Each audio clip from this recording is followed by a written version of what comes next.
You bet. Thanks for having me. Congratulations on everything. Thank you. For you personally, I mean, obviously you've been in government for a long time, but this has got to be the beginning of a magic carpet ride to a certain extent.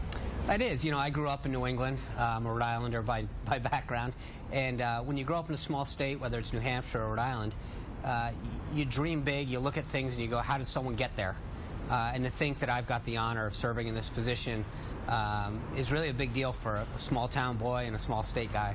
How different is your role going to be in this administration? Obviously, this is a different kind of president. We're entering a different era in government, and your task, to a large degree, is going to be to translate some of the things that we see on Twitter and some of the statements that are made. I don't know that it's necessarily to translate, but it's to give voice to it and to give lift to it. The president speaks very clearly.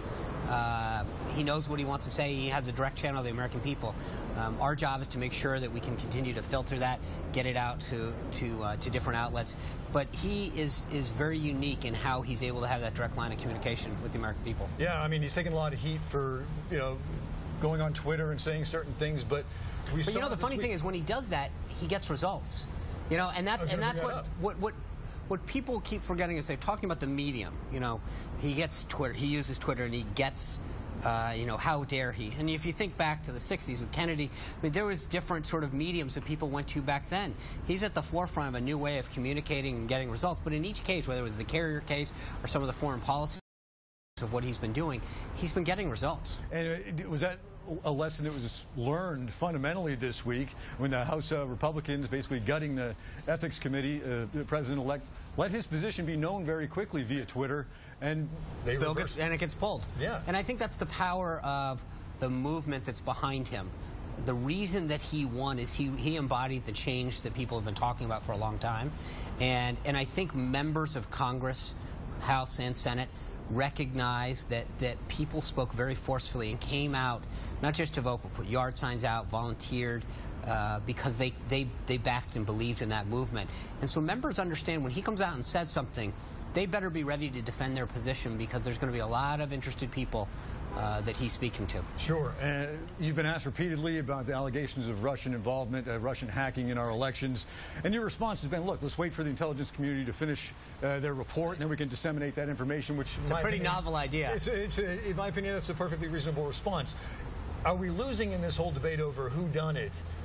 Some of the behavior that was revealed by certain members of the DNC in those emails, right, which also calls into question some of the patterns that we're seeing that could be disturbing when it comes to our democracy. Right. Well, I think one of the things that's interesting is you get the actions lose some of the substance that are beneath that, right? And one of the things that's interesting is Hillary Clinton on multiple occasions got debate questions.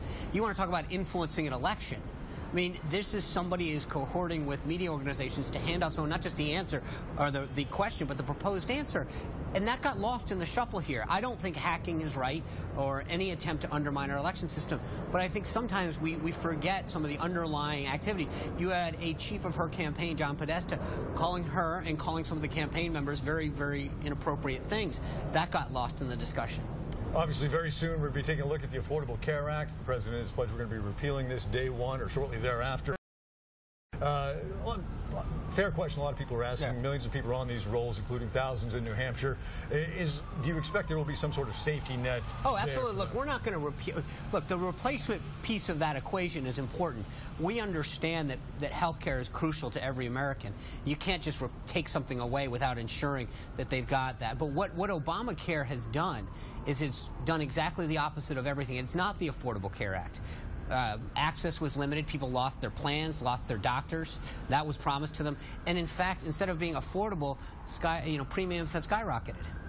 And you also have a situation where the critics, who are always going to be there no matter what, any administration, are pointing to some of his picks in his cabinet. Right. Well, this isn't draining the swamp. This is adding to it.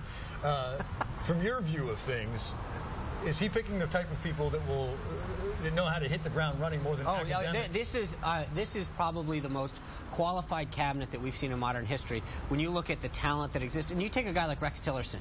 He's head of one of the largest companies in the world. He's negotiated deals in almost every major country in the world. I think this is a guy who's going to get things done on day one. And think about this. He's stepping away from the CEO position of a major company to serve this nation.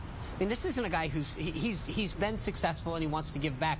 Those are the kind of people that are getting involved in a Trump administration, people who truly want to serve this country and get results and make it better for every American. Well, best of luck to you moving forward. And I think one thing we can all agree on is we'd like to see the Patriots, you being from Rhode Island, down to the White House. Oh, yeah, I'm looking forward to it.